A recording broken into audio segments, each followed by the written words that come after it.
Religion plays a role inevitably in the social order and the political order. So studying the political or socio-political features and influences of religion is something else scholars of the practical dimension of religion do a lot. We know there are many examples of the social and political importance of religion, both contemporary and historic.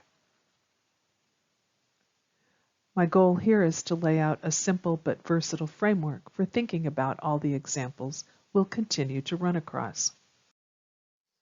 Let's start with a couple of basics. People are social. This doesn't just mean they like to go to parties, but that they live in societies. We sometimes talk about societies as having orders, that is, we talk about social order, which just means that societies are organized in some particular way, and that organization is relatively stable, that is, it doesn't change much from day to day, although it could change over time. People are also political. That's according to Aristotle, who argues that human beings are political by nature because they can speak, which means they can communicate with others, and that means they can form associations and they can conceptualize higher principles like justice, which means that they also must deliberate and make decisions together. And in fact, a good way to think about politics as a whole is as the apparatus and process for making group decisions, whatever that apparatus and process may be. Religious communities themselves are societies. They have social structures. And because of that, we can always ask some basic questions. For instance, what are the important structures of this particular religious community? How are those structures influenced by the religion's ideas and practices? And how do those influences shape the religion going forward?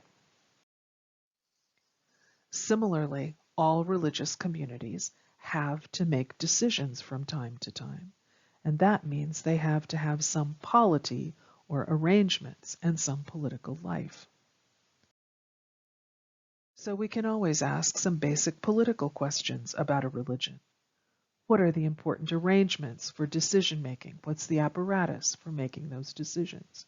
Who makes the decisions? Who's included and who's excluded? How is that influenced by the religion's ideas and practices? And how do those patterns of inclusion and exclusion shape the religion's ideas and practices going forward?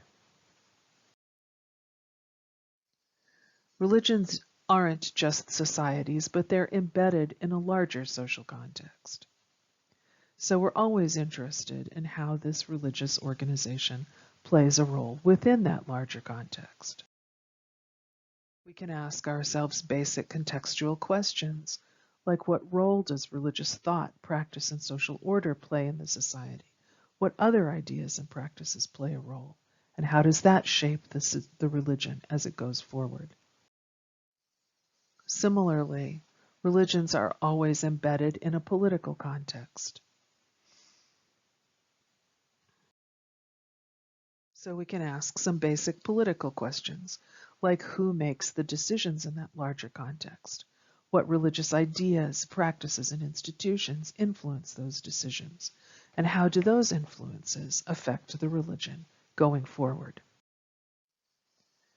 Because we know that religions are always embedded in their cultures, and because they're always involved in power relations within those cultures, we can expect these questions to have answers, and scholars of religion will be quite interested in those answers.